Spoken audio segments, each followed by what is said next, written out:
Okay, Luciana. Hello, everybody. Welcome to the Education Recitation. Today we'll be presenting a collection of programs that have been developing for more than maybe almost 20 years since the beginning with Fab Academy. I will give the opportunity to our colleagues to tell us about these programs that we sort of cluster together under the Academany project that Neil is going to present now. So Neil, floor is yours. Thanks, Luciana.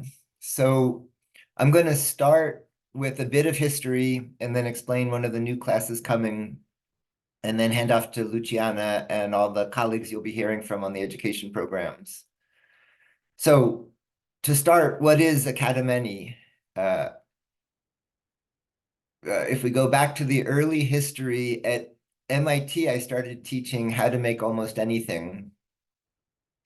And as Fab Lab started to spread, we want to teach them the same skills in the class. And so this was in 2008, a version of the MIT class, and you'll see the MIT students, and then you'll see the Fab Academy students with an interesting group. Like one of the students was somebody named Tomas Diaz, and somebody was named Danny Ibanez, who've gone on to notable careers, and Smari. And so the idea was they would just sit in on the MIT class. And that was the beginning of what we called Fab Academy. And then we had a problem, which was eventually there were more students sitting in remotely than the MIT class. And so we forked it off into what became the Fab Academy program. And as you'll be hearing today, it grew into Fabricademy for textile technology, classes on learning, biotechnology, a range of programs you'll be learning more about today. And at some point, a former student, Nadia Peak, had suggested you could call it the Academy of Almost Anything, or for short, Academany. And so we didn't start with a careful plan to build a global educational program, but it naturally grew into it. And once we reached a point where the Fab Academy class, where MIT might have 100 students, the Fab Academy might have 100 sites.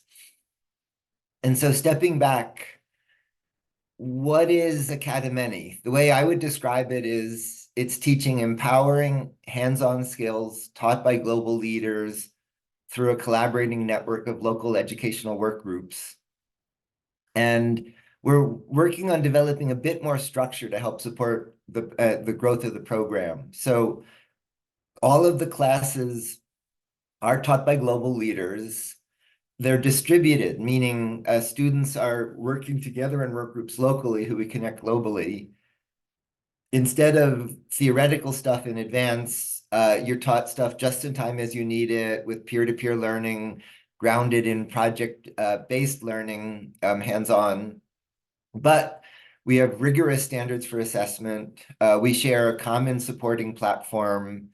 And something the Fab Academy is doing, we want to do across these classes, is there's an annual report tracking them. Programs are reviewed annually. And so I've been directing this. Luciana coordinates it. And informally, we want to now make a little more formal a working group of the course heads and an advisory group of outside reviewers who help review the programs. So that's Academany. And then one of the newest classes that hasn't started, but we're developing, and I'm very excited about, is Fab Futures. And so where this came from was Bhutan hosted the last Fab gathering. We've been working closely with the whole country, and they asked us for help with vocational training, where on the one hand, bright, inventive people, many are leaving the country for opportunity, and then the existing vocational training is teaching very traditional subjects. And so I had suggested a program on 21st century vocational skills.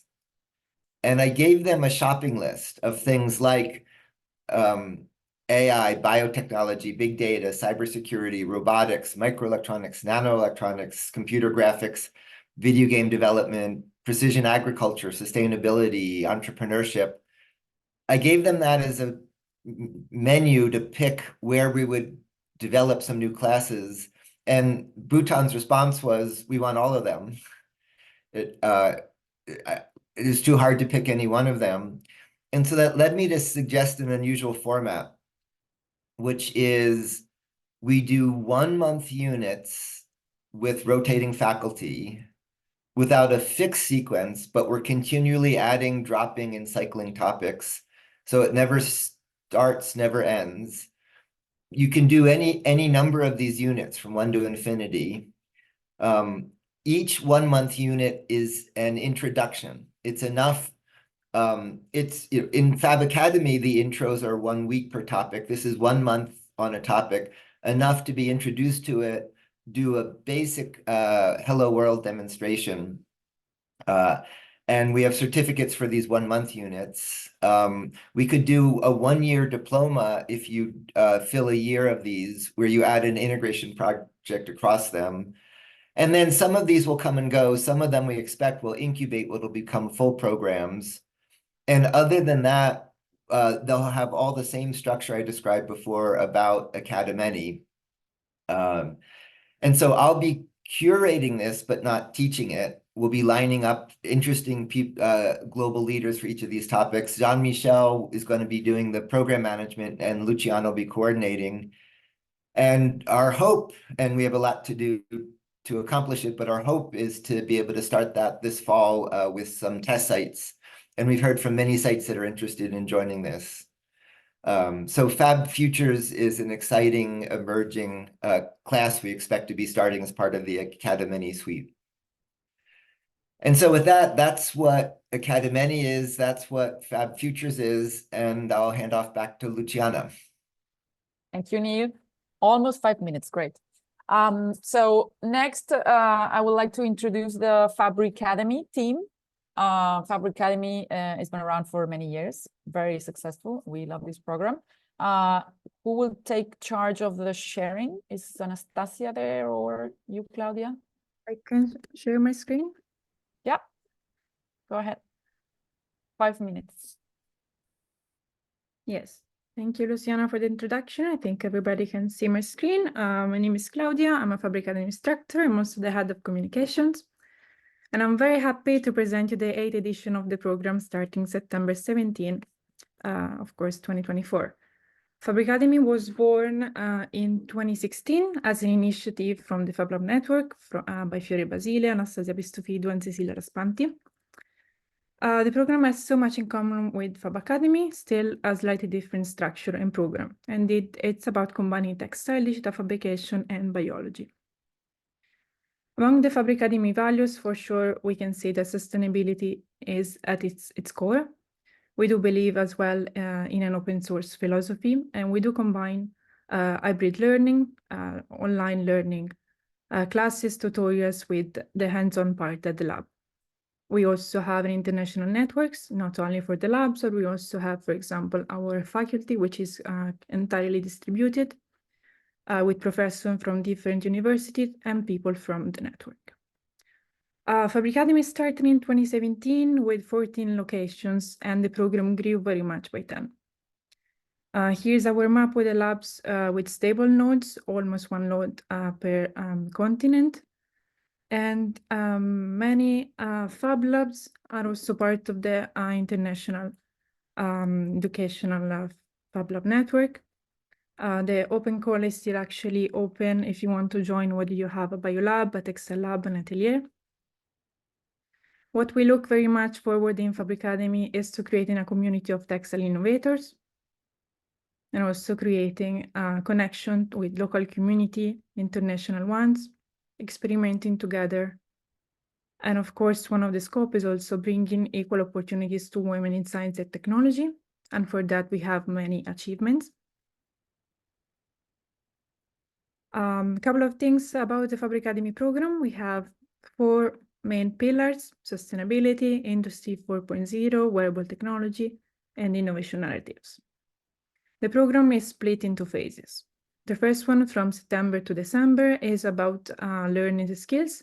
So a range of 13 topics to master digital fabrication, biodesign and technology. And then we have the second part about mentoring session, global reviews, and of course, final project presentations. I would like to also to share some alumni stories. For example, we have our Betiana Pavon in Spain. Some years ago, she won the Samsung Ego Award and she opened the Mercedes-Benz Fashion Week in Madrid. She won 10,000 euros to develop further the Fabricademy project. One more was Batul Rashdan in Jordan. She got featured on many magazine TV shows, and she was collaborating with the firm Tony Ward for the Paris Couture Week a couple of years ago, as well as this year. We have students that also became and won a PhD position, for example, in microbiology, in this case, Anna, after also winning the Young Scientist Award together with another alumna, Petra Garayova. In this case, their Fabricademy final project was very much related to the biolabs, for example. And last but not least, we have an alumna in France, Nino, that was also recognized as one of the top 100 French innovators this year. Not only students, we also have labs that after successfully developed together with the students, great final project, I would say. They had access to different funds, local and international ones. That's the case of Textile Lab France Lyon, and also the Icelandic Textile Center, and of course, not to mention the impact of She Makes. There are also, of course, many labs won the European fundings for the project. I would like to conclude just saying two last things. One is the bootcamp for the ones that don't have the opportunity to join the all 6 months in the Fabricademy. So next month in mid-May, we are in Armenia. Sorry, and last one. So we're gonna, you'll be the first today to hear about this. We have 16 amazing 50% scholarships for Fabricademy for new applicants at selected nodes. And you can also find more on our social media, website, and of course, send an email to us if you want to have more information. Thank you. Thank you, Claudia, and all the team. When you go to Mexico to graduate, you will be able to see the exhibition that this amazing team of women put together every year. Thank you very much. Now in the lineup we have Bioacademy, but I think that David, who's going to present, is going to be a bit late because he was on a flight. So we were going to jump directly to Fab Learning Academy. This is one of our newest programs, and I have, I think, Liz here to tell us a bit more about it. Yes, hello, that's me. I'm going to share my screen. You're going to share? Okay. Yep. Okay.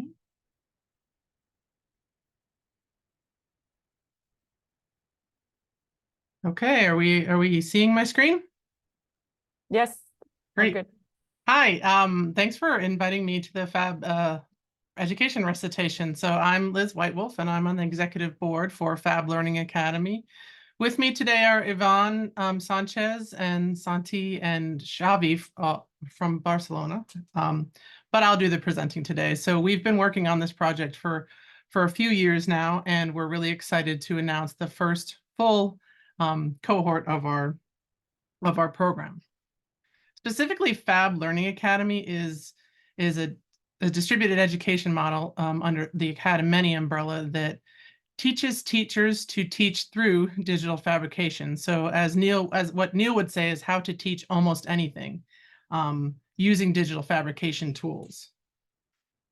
So we've noticed the need across the globe for this type of training for teachers, because schools are quickly adding digital fabrication spaces or digital maker spaces into their schools.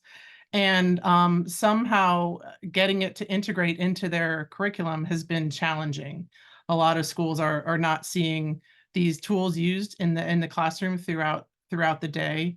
And so what is needed is a way for teachers to understand the tools and the technologies, the innovations, and the opportunities that these tools provide in a way that integrates with their subject matter, their content matter, or whatever they're teaching their students.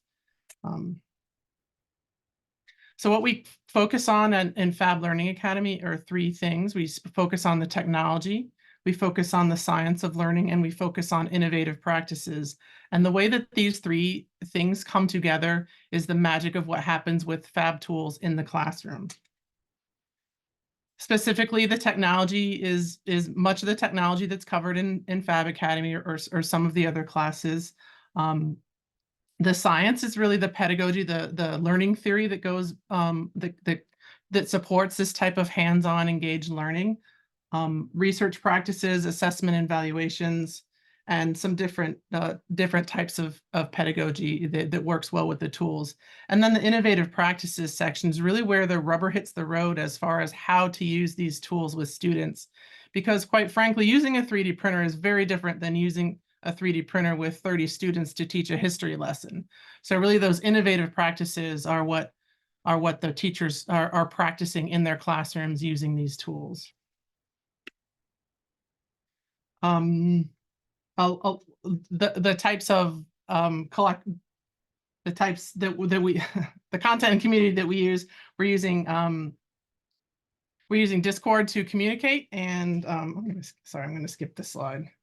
All right, we're going to move on to we ran this program in I think I have the wrong, I got the right one up, sorry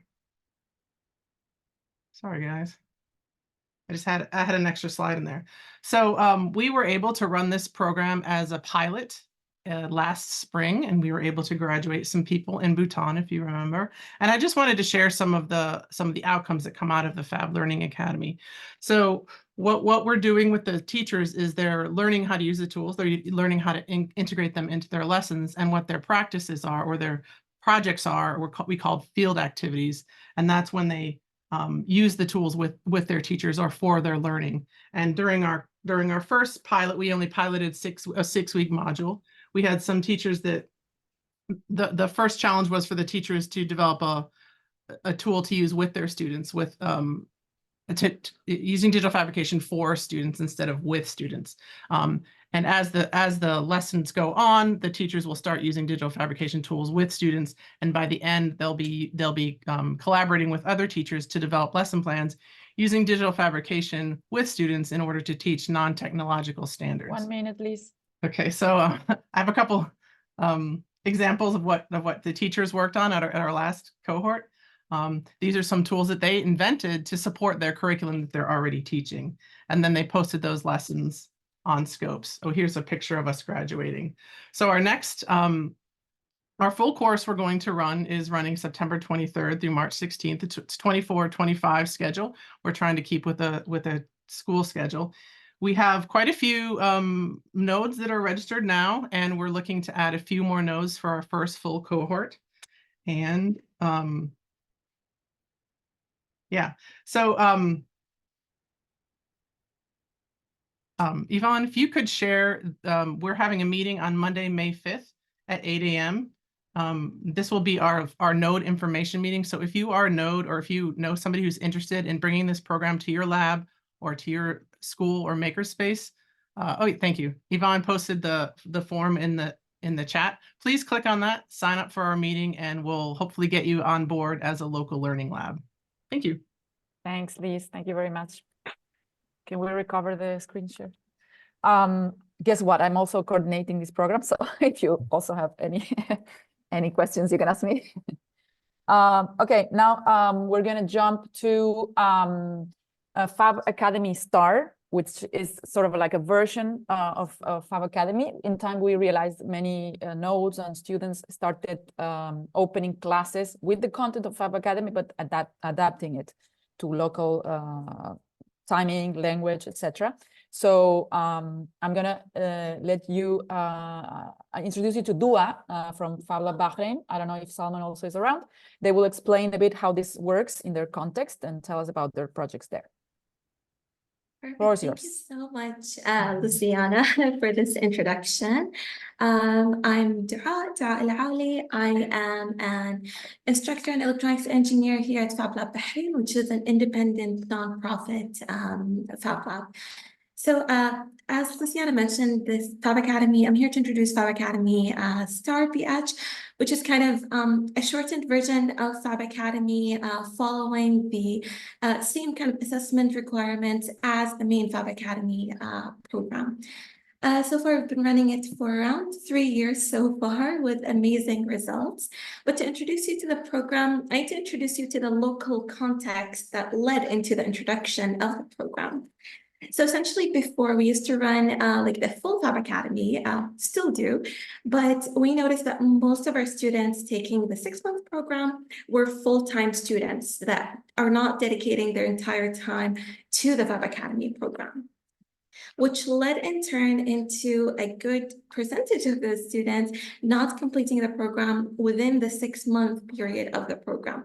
The great majority of them would be continuing students and struggle to kind of like complete it. So that, in addition to like other reasons related to like local funding and the type of audience that we have, led into the introduction of the Fab Academy Star. Basically, it kind of sections off the main Fab Academy program into different sections or different modules, if you will. Currently, we're still kind of introducing the first module, but we're hoping to introduce the rest later on. So the module we're focusing on now is mostly related to digital fabrication. So you'll notice that most of the weeks relevant to digital fabrication still remain because that's what people are mostly interested in and lacking skills in. But also you can't really get the full Fab Academy experience without a project. So we kept some of the electronics classes, but to a lesser extent, not following the assessment guidelines, so students would have a well-rounded experience and be able to produce a project at the end of it. Some other adjustments or changes we did to this program is that we do the assessment entirely on the issue tracker. So it's kind of like the same platform. Students are able to edit their websites and kind of like see their progress in the program. And we also have pretty much like a handbook that we created entirely, where if students basically followed step-by-step instructions within this handbook, they'd be able to complete the program successfully. So we give it to them at the beginning of their program, and they basically like fill in, sketch, and kind of like follow it as a guide to make sure that they complete all their requirements. And we've had amazing results and amazing projects that we saw as basically a result of that. The program is definitely more compressed at 10 weeks instead of the full 20 weeks.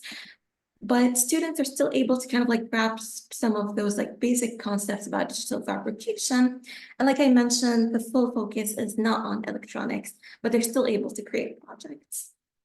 So kind of like to transition into the offsprings of this program, some students went on to create, to work on research. Some went on to produce businesses.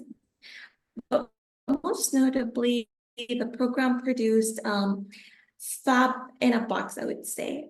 So to kind of like introduce you to this program, the journey started in 2021, where we wanted to create kind of like a mobile Fab Lab, like in a trolley with some digital fabrication tools, take it into the schools for teachers to be able to use it there and introduce it to their students when they're unable to bring them into the lab, with content that is basically in the local language and in Arabic. That's based, by the way, on Wikifactory, if anyone is interested in seeing more about this project.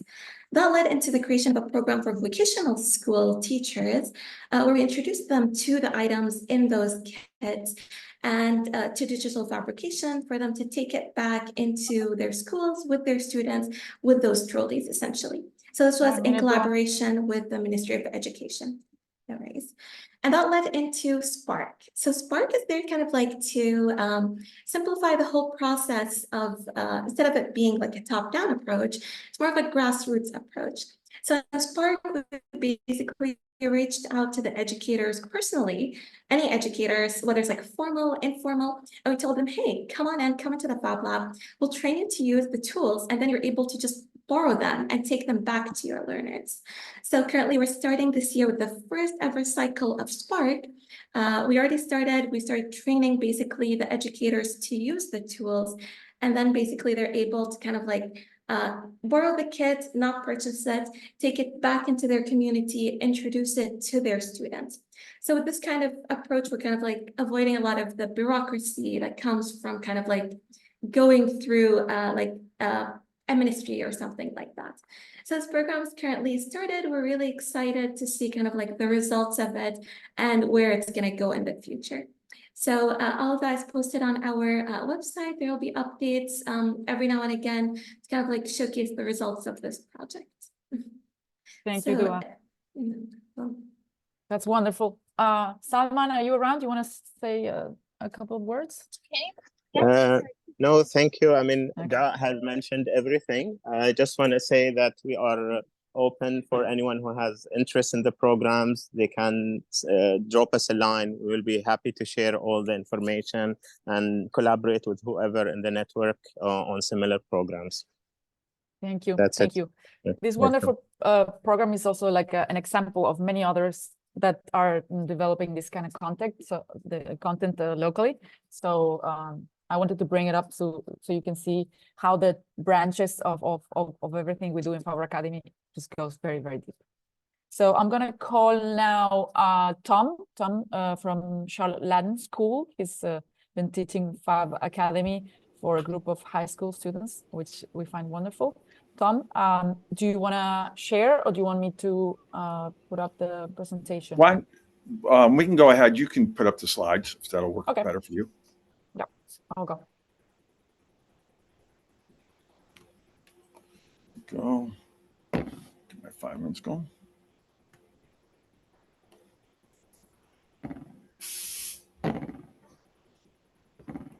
Hello.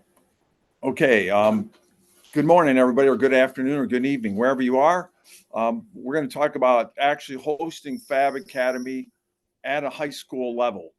Liz's program, these other programs mentioned are all great. This is a direct dose, I guess, of Fab Academy. Charlotte Latin is a K-12 grade school of approximately 1,500 students. We're located in the southeastern portion of the United States. We've been doing STEM since 1989. We've been a Fab Lab since 2016. Okay, hold on 1 second there. There we go. And Fab Academy plays a pivotal role in our STEM program.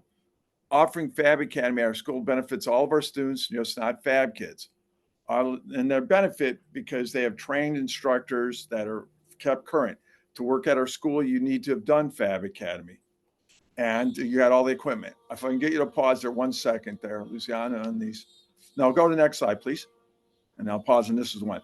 So it's played a really important role. So if you think of STEM 1.0, that would have been in the 90s, was robotic kits, Lego Dactyla. STEM 2 is digital fabrication, like Fab Academy, all these other wonderful programs being discussed today. And then STEM 3, we think are internships. And the reason we say that is it's project-based learning. That's both engaging and academically rigorous. And in all that, the kits, robotic kits were great for the kids and learning how to do it. Then you got the fabricate where you didn't need a kit anymore. Now you're just going to make whatever you would like to make. Internships now are working on real life projects. Next slide, please. So right now, juniors and seniors who've gone through Fab Academy are now doing college level internships while in high school. And I will say they're actually doing better than some of their college peers. That in high school, our high school interns are doing better than some of the college interns. Next slide, please. So if you want to think about moving to Fab Academy, full-blown, starting January, end in June, I would say things we've learned, students need to have a passion about some form of aspect of digital fabrication. I think that's really crucial. Students who can cope with academic demands of Fab Academy and maintaining their school grades. Students and parents who understand this is an extreme challenge and not everyone will finish. Kids come to the program because of this challenge, by the way, folks. If you bring this at your school, you'll have kids that just want to do it. Now, students develop grit. What do they get out of this? Well, students develop grit to be successful in life, learn how to learn. They have digital fabrication documentation skills few of their peers possess. It sticks way out. It may not get them into a particular college, but they'll be very prepared and they will stand out wherever they go. So students are going there and they might not have helped them get in that college, but once they get into college, they're way ahead of their peers at that point. We're getting all this feedback from our alumni. We track them pretty closely. Okay, next one, please. So let me give you some just examples. I'm just showing their final project slides. On the left is student Max Titan, just got into Lockheed, is taking a job there. And we generate, because of the Fab Lab, I believe, in Fab Academy, we generate a lot more high electrical engineering students than most high schools as a percentage. Or they don't get a job necessarily at Lockheed, they get a tattoo. And what I mean by that, Will Knight from here was so changed by Fab Academy, on his first tattoo is a circuit of the first circuit he made in Fab Academy. Next slide. And we'll go quick here. We only got a minute, I believe. Students will be asked about their work long after high school. We've had students that have graduated from Duke and Chapel Hill, and when they get to their job interviews for these important internships, they're looking at their Fab Academy work they did in high school. Hit the next one, please. As I said, while presently we have a couple kids doing internships at Rhythm Link, working on bioengineering projects, and we expect that to expand. We can go ahead to the next one. We now have students that have since left high school, but are now getting A-round funding as freshmen in college. That's your first level of funding. When you see an angel investor, you have a good idea, you've got a proof of concept. We're already having that. We're having freshmen do that in college. Finally, and I think this is real important, Fab Academy gets skills that you just wouldn't get anywhere else, and they're able to lead. Our students, when the pandemic hit, helped set up a program. We produced 114,000 face shields at the beginning of the pandemic when there was no PPE. And then finally, my last slide here. If Neil says turning on a single LED using a board that you designed and milled is life-changing, if that's true, then Fab Academy is a 3-meter strip of NeoPixels for high school students. They really get to see eyes open on what it can be. If anybody's interested in having Fab Academy at a high school where you're working on it, we're happy to share. On behalf of David Taylor and myself, thank you very much. Thank you, Tom. It's wonderful. Okay, let me transition here. So next in line is Rodney. He's about to tell us a bit more about K-12 education. Rodney, you there? Hello, everyone. Can everyone see my screen? Yes, thank Awesome. you very much. Thank you, Luciana. So I'm Rodney Williams, Program Manager for Education and Outreach with the FAB Foundation. So I'm going to talk to you all a little bit about K through 12 higher ed and then the Scopes DF platforms. So as you know, we're in Industry 4.0. So it's extremely important now to engage students and make sure that they understand these concepts and they're able to use digital fabrication tools in their everyday life. Some of the new innovations that we're focusing on are robotics, AI, Internet of Things. So we want to make sure the students that we work with have access and understand these concepts. I work a lot with different funders. So one of our newest funders is the Caterpillar Foundation.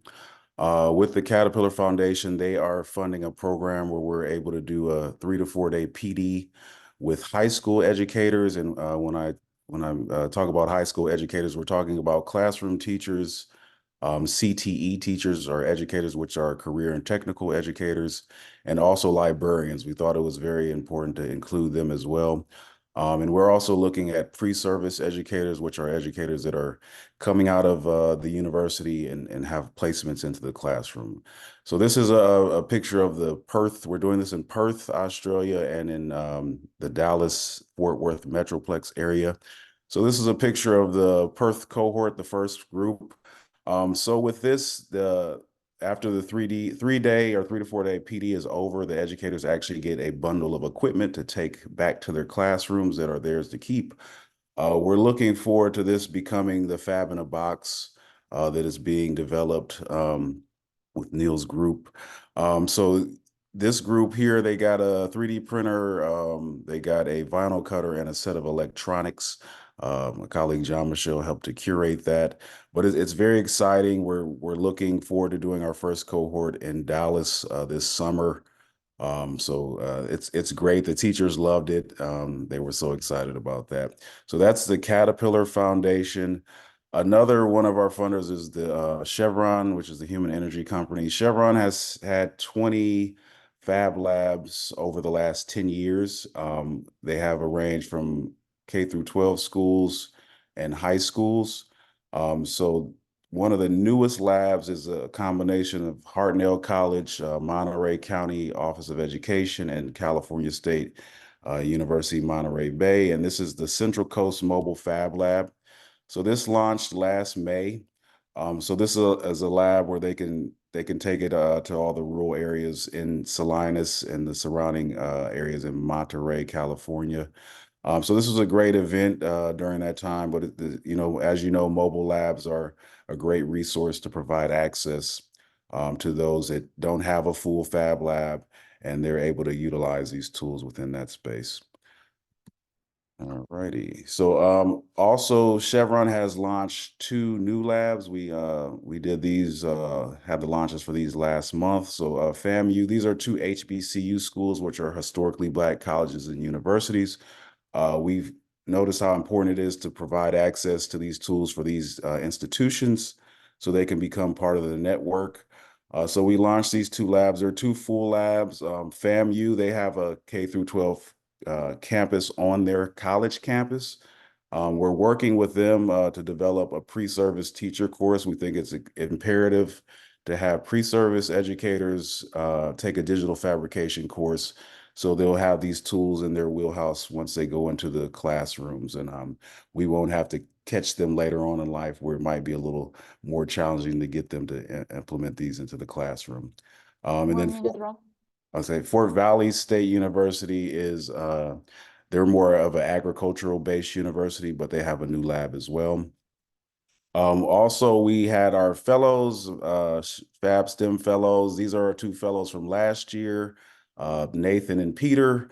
They did a great job. They did a podcast, but with the fellowship, it's a $10,000 stipend to use for what you want. And then we send you out to 2 labs, one international lab and 1 lab in the United States.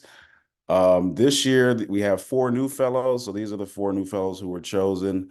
They are picking their labs now. We have a range of host sites, so we're excited about that.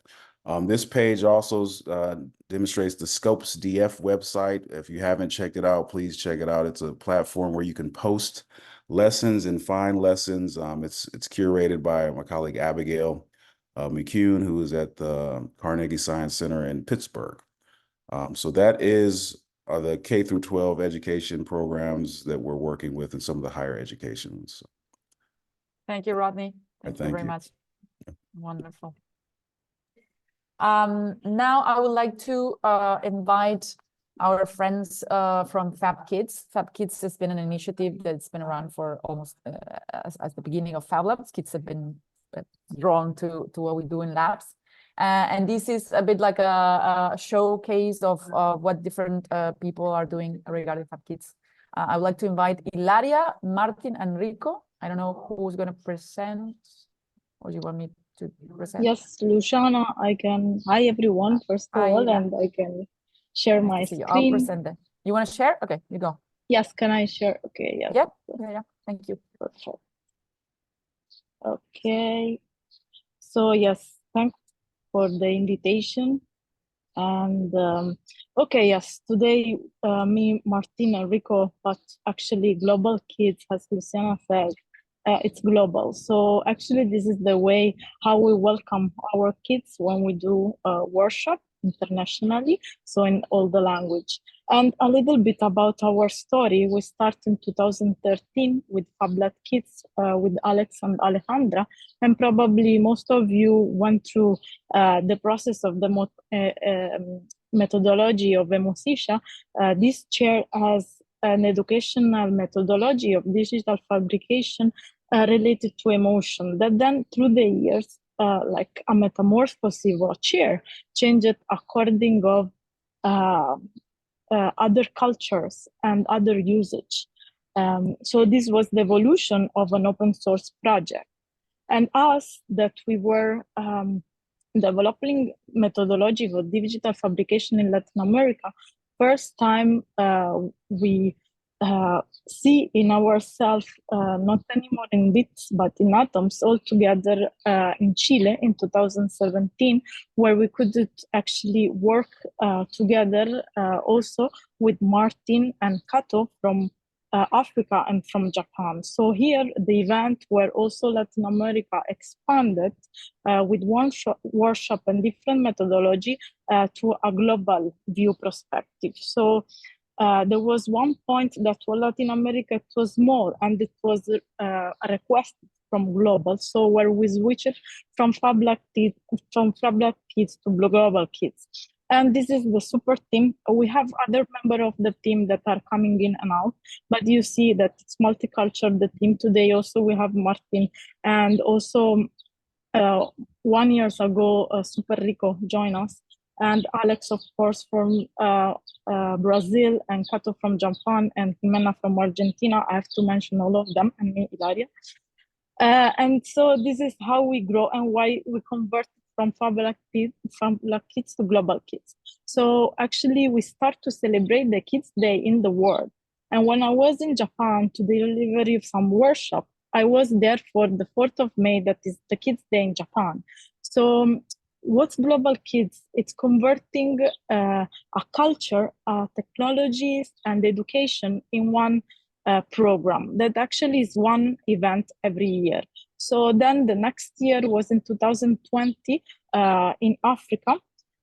So we were making at home, and also Sherry participate to this event from home. Everybody in COVID time, we were creating drums and we were creating masks, and actually we were also playing music that from our team were shared. So it's more about culture than the technologies that we are using to do it. Then the last year, we were sharing the culture and the Kids Day of Thailand, that, for example, they celebrate the Kids Day making kites. Then we had other kind of events that were global, but more related to an international methodology. For example, we did the Scratch Day and the prayer wheel in Bhutan, where there was a motor and the cloud in Bhutan, and all the kids in other country were sharing, like making this wheel and motors moving a prayer wheel in Bhutan. And then we also celebrate this November, the World Kids Day. So these are some images from different countries. Of course, different Fab Labs, they don't have the same machine. The important thing is to share the culture. So in Japan, we shared the koinobori, this big flag that you can see, like it was different ways shared according of the machine of the lab and the culture. This was in COVID time. Here, it's down here, it's Sherry. And these kids sharing the culture and the name of the song, and also Swahili words. Also, the important thing is also to share the language or the time that we are. And this was last year in Thailand. Yes, I'm almost done in Thailand. So you will see the methodology. And here also, this is celebrating Scratch Day, the put-on wheel that I already say. And what is important, it's also the synergy that we have with the embassy and the inclusion of communication. To invite the other country, we invite the embassy, and also we translate the content in the different language. You can see in Arabic, in Japan, in Thai. And for the next Global Kids, it will be in Mexico. So the idea is to create a digital piñata that also the kids that are not possible to come, they can interact with it, with the spinning motor. So thanks to FAB Foundation that always support us, Global Kids, it's a network of people that want to share them cultures. And here you can see all the labs that are in the project.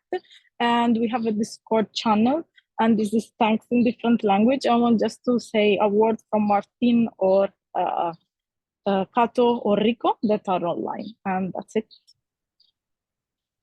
Thanks. Thanks, Ida. Martin or Rico Martin. or anybody wants to say hi? Thank you so much for this opportunity, and I'm really super excited because giving us this chance. Global Kids Day have actually helped me, especially in Africa, to make sure that African children really don't get left out. During COVID-19, it was so amazing for the parents to see how their children can plug online, telling the stories about Africa and working on simple items which a lot of people have left. There are cultural items which people have left, but in the Global Kids Day, we are focusing on culture and making sure that education goes home. So thank you so much for this opportunity. Thanks, Martin. Thank you. Thank you very much. So we're gonna wrap up this session with our last presenter. I think David, you are around. I'm going to introduce David. David is going to talk about Bio Academy, which was one of the first forks, let's say, one of the first programs that sort of span out of Fab Academy. Yeah, welcome, David. Hi, thank you so much. Can you all see my screen? Yes. Okay, great. And if I hit play, I just want to make sure that this will also, do you still see the screen? Yes. Okay, great. So again, I've been teaching a class, How to Grow Almost Anything / Bio Academy with Professor George Church and also Joe Jacobson from MIT and many other faculty from around the world. We started this course, and I'll explain in a moment some of the details on the curriculum and the different technical parts that we cover. But we started this course actually as was mentioned, a course that was taught initially to the Fab Lab Network. And so this was a number of years ago now. We started this actually as a global curriculum. So I know there's a number of you that have taken the course over the years and engaged with us. So it was, we taught it again, globally first, not at MIT. And we brought the course back to MIT about 5 years ago now to really refine and hone the curriculum so that we could really, with a larger goal of bringing it back globally, which we've done in a context. So as I'll say more. So over the past number of years, we've been teaching it at MIT. And I think much like earlier editions of How to Make Almost Anything, we teach it with a global audience at the same time. So it's a hybrid classroom in person, MIT, Harvard students, then also with global participants. And it's really grown a lot over the years. This past year, we had more than 550 students accepted from around the world that have been participating and following along. Class is actually tomorrow, so it's happening right now this spring. And the course itself, we cover a lot of different topics at the cutting edge of synthetic biology and biotechnology. And again, I think like many of the courses that are taught through this network, you don't have to have any prior biology experience. So we actually start you from the very, very beginning. If you don't know the difference between a protein and a DNA molecule, we literally start you there with this bio boot camp. And then we rapidly shift you into around 13, 14 weeks of curriculum, starting with principles and practices. Why should you grow almost anything? Then we talk about how to synthesize, how to read, write, and edit DNA. This is George Church. This is Charles Darwin. So George is like the chiral Charles Darwin. We spent a bunch of time on lab automation. I'll talk more about that in a moment. Cloud biology, in particular, because of the advances in artificial intelligence and machine learning. This year, we've been spending more time on protein design and applying AI and machine learning to the design of proteins. We've got collaborators, again, across the frontiers of synthetic biology, including Ginkgo Bioworks, who help teach an organism engineering and bioproduction class. There's a class on cell-free systems, so how to build using lysates of cells. And this is in the context of education materials, fabrics, diagnostics, fundamental research, understanding minimal life. We have 2 wildcard weeks where we explore topics like advanced measurement and imaging technologies, synthetic biology for conservation, tissue engineering, astrobiology, materials and mycelium, and so on.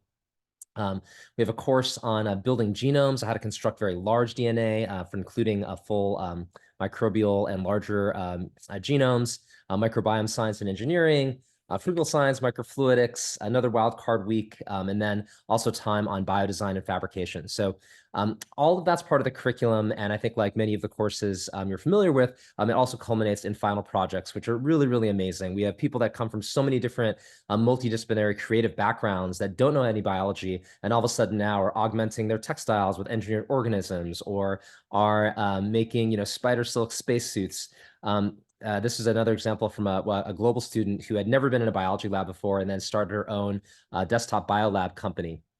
These projects have turned into theses, PhD theses, master's theses. This is Pat taking one of his prototypes out to outer space.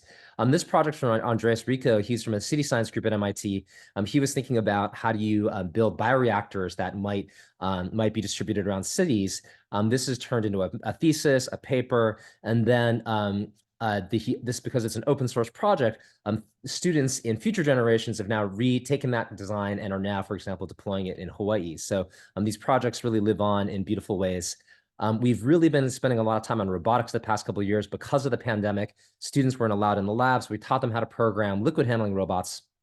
And so this has been really transformative for how we've been able to engage globally. So we basically have worked on taking all aspects of our curriculum, figuring out how to automate them and put them into these robots. And this has led us towards this vision towards cloud libraries or cloud labs and totally robotic-driven biology. So we published a Nature Biotech paper on this over a year ago now, articulating this vision of, again, taking our whole curriculum and figuring out how to do this in a global context through automation. And again, biology and life sciences, that's a particular form of expression that requires a lot of infrastructure, a lot of equipment. And so being able to just have an internet connection and a computer, being able to program robots that could be at MIT or at sites around the world has been really transformative and is a big part of what we're developing now. These are George's stem cells cells being actuated under experimental conditions defined by our students remotely. This year, we've been partnering with a number of different life science organizations like Opentrons, which is a liquid handling robot company, and we've been distributing robots around the world. So in addition to our accepted students, we've had more than 35 sites around the world that want robots. We're starting with an initial distribution of 10. This year, again, as part of our global growth, we have 60 TAs that are supporting the class. I'm sure this is something you see as well in your communities, but 50 of our current TAs were former students in the class. So we see this really beautiful virtuous cycle of students becoming mentors. And so again, this is about our robot distribution. And this year, for the first time, in addition to the individual final projects, we're doing a group final project. So there's a major global health challenge around antibiotic-resistant bacteria. And so the students have been designing what are called bacteriophages. They're these little viruses that can infect bacteria and kill them. In particular, designing for these antibiotic-resistant ones. And so the students have been contributing protein designs. So these are students from MIT, Harvard, and all around the world are contributing protein designs. And then we're synthesizing and testing them locally at MIT using digital microfluidics, and then globally using this network of robotics. So this is methodologically innovative, getting all these kind of crowdsourced ideas, leveraging machine learning and artificial intelligence to help with the design, and then using this decentralized network to actually test all of these designs. And this year too, again, with How to Grow, we've been really expanding our corporate partners. Folks like Thermo Fisher are providing reagents and equipment. Twist Biosciences gives us DNA synthesis. Opentrons, again, with the robotics. So it's been really exciting to see the course grow. And again, this year we've established, we're starting with an initial deployment of 10 nodes to build out robots, including a number of sites that actually already have Fab Labs. So we've been really excited to see this. And some of the projects this year are really thinking about how we can do biosecurity screening connected to robot protocols that can be shared globally. So we're really excited to re-engage with the Fab Lab Network and all of you. And yeah, very, very excited for the future. So thanks so much. Thanks. Thank you, David, and thanks, everybody. I've been rushing you up, so I'm sorry about that. But I just wanted to have time for everybody to present and tell us about these wonderful projects around the globe. So we have 5 minutes left. I just wanted to do a quick announcement. We open, and Norela told me, Nore, for you. We've opened our pre-registration form in Fab Academy. So if you think that somebody wanna go through Fab Academy, please point them to that direction on our website.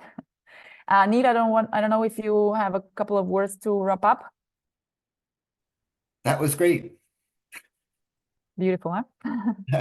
No, really, it was wonderful. I'm delighted to see this proliferation of programs. I alluded to we want to build a little bit more structure to help align, leverage, and share across these programs. So that'll be ramping up. But I'm delighted. At some level, I view what we're doing here is in a nice way competing with our existing institutions to build a sort of global educational network. And within where we've been working, it's been successful. I want to expand it to sort of, carry through life cycles and see, just how far we can take it. So I'm delighted to see the energy, passion, innovation, impact, measurement. So it's not just our spin. I'm excited by the new programs growing. This was a real pleasure. I really applaud all, the effort, and the joy that came across from all of these activities. Okay, so we wrap it up. Thank you, everybody. And Thank you, see you everyone, around. and lots to come. And I look forward to seeing you all in Mexico. Okay, bravo. Thank you. Bye.